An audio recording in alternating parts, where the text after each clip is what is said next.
Welcome back, or welcome to my channel. It is Sunshine Lorena.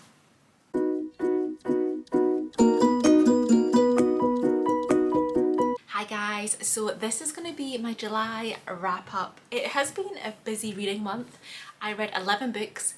I also DNF'd one book and I took part, or at least I attempted to take part in Summerween, and we will come to that as I go through these books. But otherwise, yeah, a pretty good reading month. It has been my first really kind of big reading month since my slump, so I'm really happy and proud of that.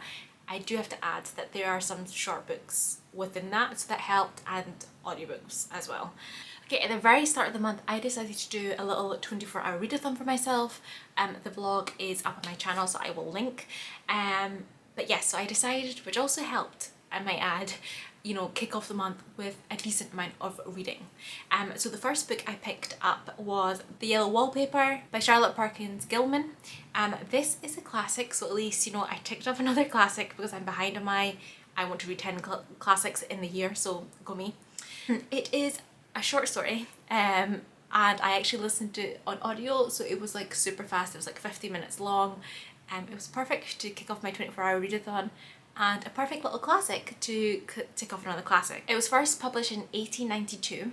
Yeah, so it's written by a woman. It is partly semi-biographical.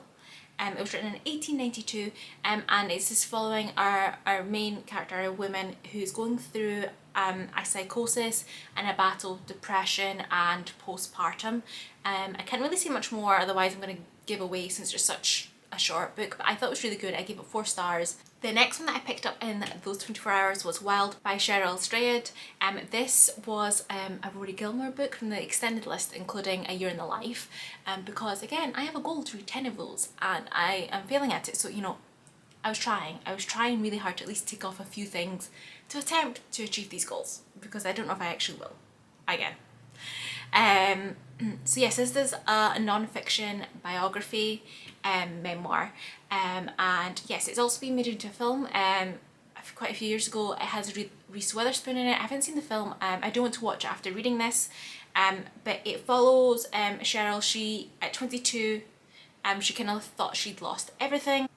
Her mother passed away, and she went through like ended up going through a divorce as well, and then like about 4 or 5 years later, she ends up making this decision, which was quite impulsive, to end up doing this walk. It is the Pacific Coast Trail, if I remember that's the correct name. It's this like big like hiking walk that you have to do. You have to camp out.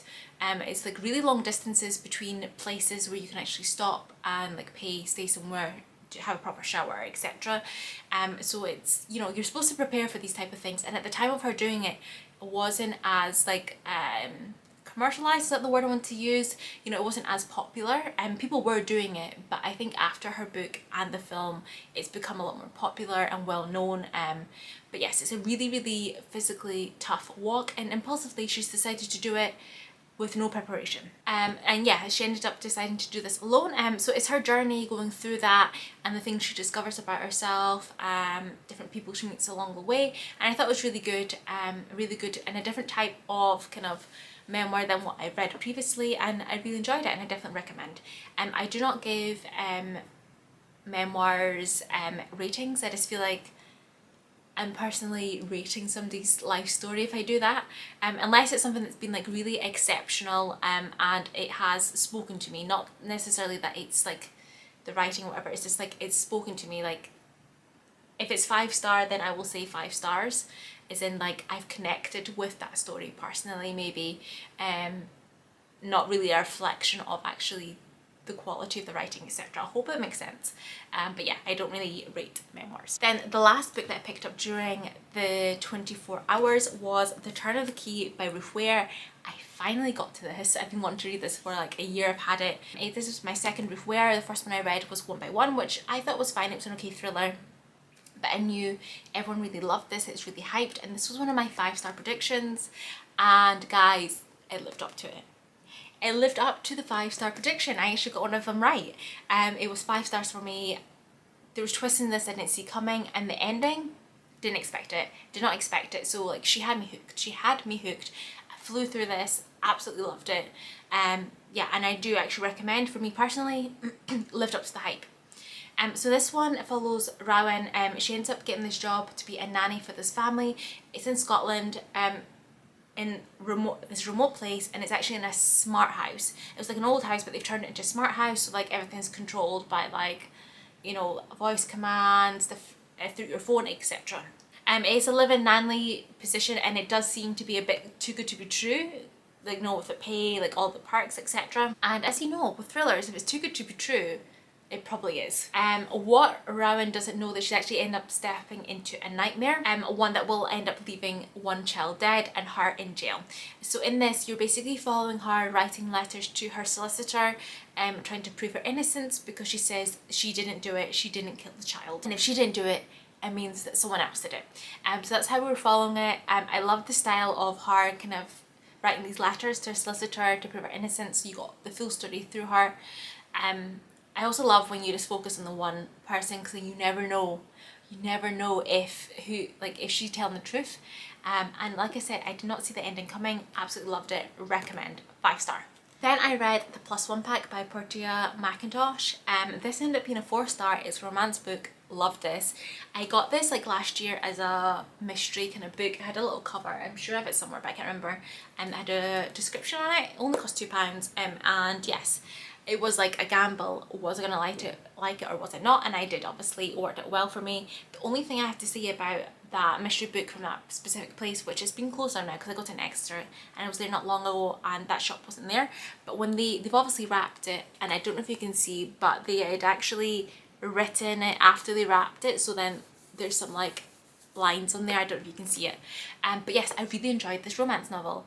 First of all, it's set in the UK, which, you know, most of the time I feel like most romance novels, or at least the ones that you see a lot of people recommending, are always in America or they involve Americans. So I really like the fact that it was set in the UK, and also the fact that it wasn't set in London or some sort of like idyllic kind of countryside location. There was a brief trip where it did involve them going to Scotland, an idyllic location, but that was a very small part. It actually takes place in Leeds, which, you know, you don't expect a romance novel to be written and taking place in Leeds, but I absolutely love the fact that it was just done in a different location, which you don't normally see in romance books, and I just love when, yeah, I just loved it. So in this one, we have our main character, Cara, and she's officially ran out of men. She had a series of really bad dates, and through a dating app, it literally comes up, she's been matching people, and one night she literally comes up and it says that she has no matches left. There's no one for her to match with in this area, so she's literally ran out of men to date, at least on the dating app. But she has like a summer of events ahead of her. There's like weddings, etc. So she kind of needs a date to go with. And then one night ends with meeting the handsome Milsey. So she might have found a solution, and he also himself has a lineup of different events throughout the summer for family events.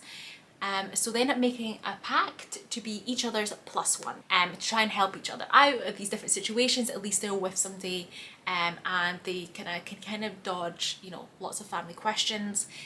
So this is friends to lovers trope in this. I absolutely loved it. I loved the two characters, their chemistry, amazing. It was 4 stars, and I definitely recommend it, because I have not seen anyone speak about this. So really, at least for me, this was like an unknown romance, so guys, recommend. Then I read It Happened One Summer by Tessa Bailey. I listened to this in audiobook, and guys, it was a 5-star. Like, it was a 5-star romance. I think now my favourite kind of love interest is burly, kind of grumpy sea captain after reading this. But yes, absolutely loved this. I picked it up because I had seen people speaking about it, but the fact it is based on Schitt's Creek and based on Alexis from there, and I absolutely love that TV show, I was like, I have to read it. So this is based around like a Hollywood it girl who is cut off from her wealthy family and has to go and stay in this small town, Pacific Northwest coastal town, and she ends up butting heads with this grumpy, burly, but yet very handsome sea captain. And yes, he just doesn't think she belongs. Piper is fashionable, she's influential, and her reputation, she is a wild child. She is a wild child. And it means that she's always been followed by paparazzi, etc. And she ends up having like a wild kind of party and ends up being in jail, and her stepfather basically exiles her to this small town where her real father came from, and actually they'd inherited like a building and bar from him.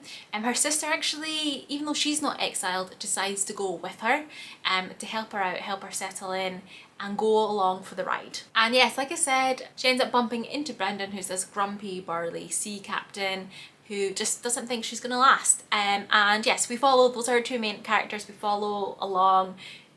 Loved it, guys, absolutely loved it. I have to say, do not let this cover fool you. Do not let the cover, you know, the cartoony, cutesy look, don't let it fool you, because there is quite a bit of spice in this. Like, I have never really read such a spicy romance personally, and there's multiple different scenes in this that happen, and yes, just so you know, just don't let the cover fool you. It's not some cutesy rom-com. There is quite a few spicy scenes in this, and yes, I really enjoyed it. I absolutely loved the characters, just amazing, amazing. And I know that there's a second book following the other sister, and I cannot wait to get to it. And I have to say, this audiobook was really good as well, because I just read it on audio. I then read another memoir. Look at me reading 2 non-fictions in 1 month. Who am I? And it was The Misadventures of the Awkward Black Girl by Issa Rae. Yeah, this is basically about her growing up as the awkward black girl, and she just goes through her growing up, how she got into her career, etc. I thought it was funny.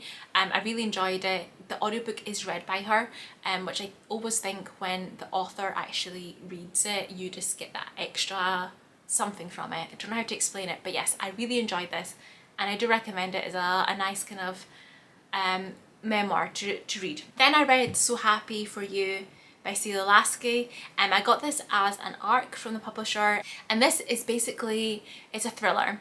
It is Black Mirror meets Bridesmaids, and it's such a fun concept, and yeah, it's a wild ride of a thriller. I ended up giving this 3.5 stars. But yes, we follow 2 best friends who over the years have grown apart and distant, but one of them is getting married. Ellie's her bridezilla, who is determined to get married before society deems her as rotten. So this is like a bit dystopian as well. Actually, I should have mentioned that, because it's set in a world of different kind of things going on. So people end up, there are certain stages that you're expected to be married, otherwise you get deemed as rotten and you're off the shelf, you know, you're done, okay? So yes, it's very, the world is now very focused on marriages, and then there's also very specific dating apps that tries and matches people with very specifics that doesn't, you know, measures women and men in different ways, and just, yeah, society is quite different because it really is pushing the marriage narrative, and you have to be married by a certain age, otherwise you're done, basically. And then the other friend is Robin, who is our main kind of narrator of the story, and she's determined not to get married. She has a long-term girlfriend, and yeah, they decided not to get married. Marriage isn't for her. She is not bothered or fussed. She doesn't want to fit into society's norm. And in this kind of dystopian era we're in, like I said, weddings are like a really big deal, and the industry is just spiraling kind of out of control, and now there's like these weird wedding charms that brides now do for their weddings, and despite all of this, when Ellie asked Robin to be her maid of honor, she agrees to it, because Ellie said she's not going to do any of that crazy wedding charm stuff, not to worry. As the big day approaches, there's a series of like ominous occurrences happening, leading Robin to think, has she made actually the right decision agreeing to be Ellie's bridesmaid, or sorry, Ellie's maid of honor? Because it starts to feel like the bridal party might be out to get her. The book is a bit of 2 halves. So the first half we really get to know Robin and Ellie's kind of friendship, what happened over the years, and a few bits and pieces of the present time, but you really get that backstory between the 2 characters, as well as kind of her being asked to be the maid of honor and how that goes. This kind of setup is really important for the second half, is where all the craziness kind of kicks in, and all the stuff leading up to the big day kind of happens in the second half. This book was fast-paced, it was an easy read. I loved the Black Mirror vibes in this. I really did focus on the complexities of female friendships and the pressures that society put on women as well. So yes, this is a solid dystopian thriller. I really enjoyed it. Recommend. Then Summerween started, and as I mentioned, Summerween didn't fully go to plan as how I planned it out. I did go on holiday to Turkey, which was amazing, guys. Really enjoyed it, and I even started a vlog. So the first day, really solid, great, and then I basically was so busy. Like, we moved around 7 different places. So we did Istanbul, we went to Kusadasi, so we went to Ephesus, and then went to Antalya, and I was really super busy. The fact that it was Istanbul those first few days, which was the majority of the readathon, literally I was out the entire day. Didn't come home, didn't come back to the hotel until like basically sleeping, or we just quickly pop in, change, and then go out again. So really didn't have reading time. Didn't read as much as I thought I would on the plane over, so I didn't finish the books in the time that it was for the readathon. And I ended up abandoning my vlog because basically you have like the first day, and then I do have clips of my video or clips of videos on my phone of being in Turkey, but I have no reading at all. I did like one little like update basically on the last day of the readathon. It was a disaster, so that's why there is no vlog. The first book I picked up, and I mostly read this as an audiobook in the end, I didn't really pick up the ebook, was Clown in a Cornfield by Adam Cesare. I got this from Scribd. It's a YA horror book, slasher, set in summer. It is basically a battle between the old and new in this town. One of our main characters, Quinn, has moved with her father to this town, Kettle Springs, which is quite boring. But since the corn syrup factory closed down, the town is kind of split in half. One side are the adults, who really are desperate to make Kettle Springs great again. On the other hand are the kids, who have fun, make prank videos, and yes, they just want to get out of Kettle Springs as soon as possible. And yeah, there's this whole battle between the old and new, and it looks like it might actually destroy the town until the clown Friendo, which is like a mascot, and yes, it's a creepy clown with a pork pie hat, ends up going homicidal, and decides that the only way for Kettle Springs to go back to its old ways and be great again is to cull the crop of teenagers that are now rotten and yes, are just not bringing the values basically. I thought it was a really great, solid slasher book. I give it 4 stars, really enjoyed it, recommend. I then picked up a classic Goosebumps, The Curse of the Mummy's Tomb by R.L. Stein.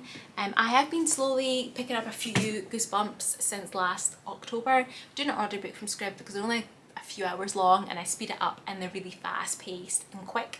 This has got to be my least favourite out of all of them. I ended up giving it a 2.5 stars. I felt like it took too long to get into the main point of the story in this one, and I don't know, it just gave off very different vibes from the other ones. I have to say I did not enjoy this one as much as I did as the other ones. So this one, the description of this one was, Gabe is exploring the tunnels of an ancient Egyptian pyramid. Unfortunately, Gabe was also lost, and Gabe is not alone. Someone else is in the pyramid too, someone or something.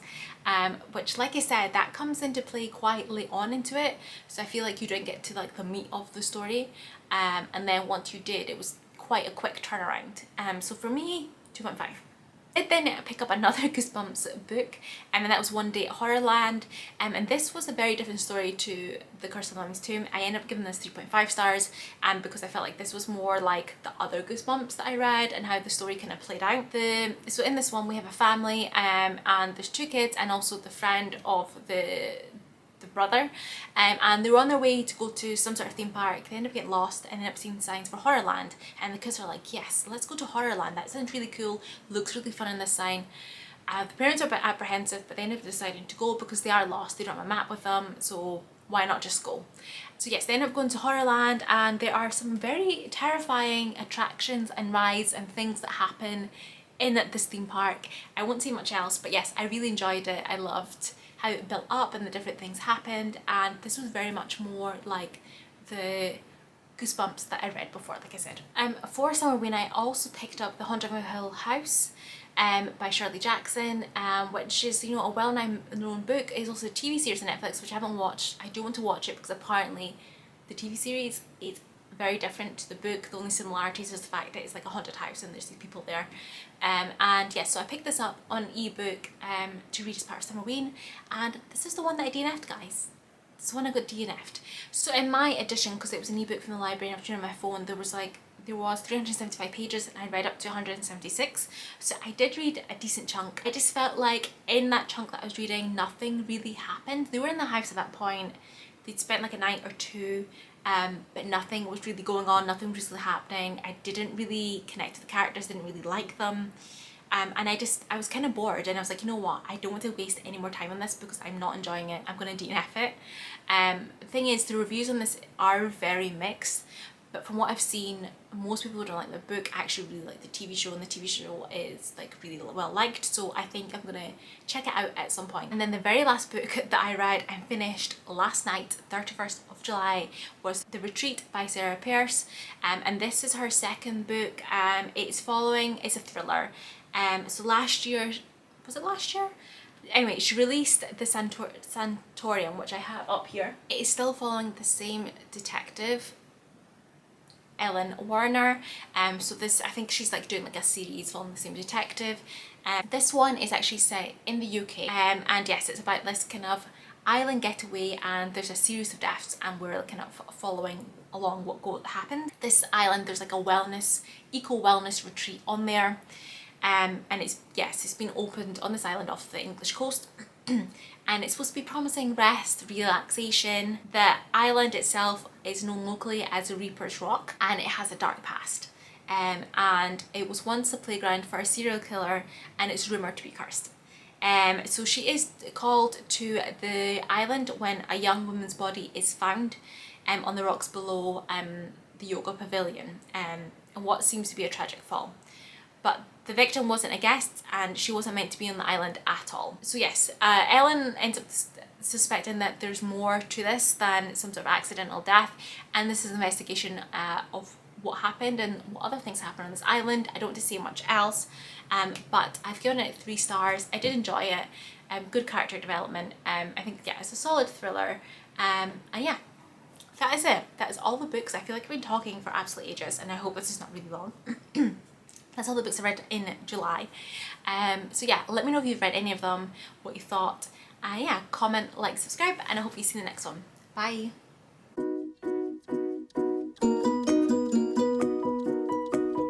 More spice. It's more spicier than romance. It's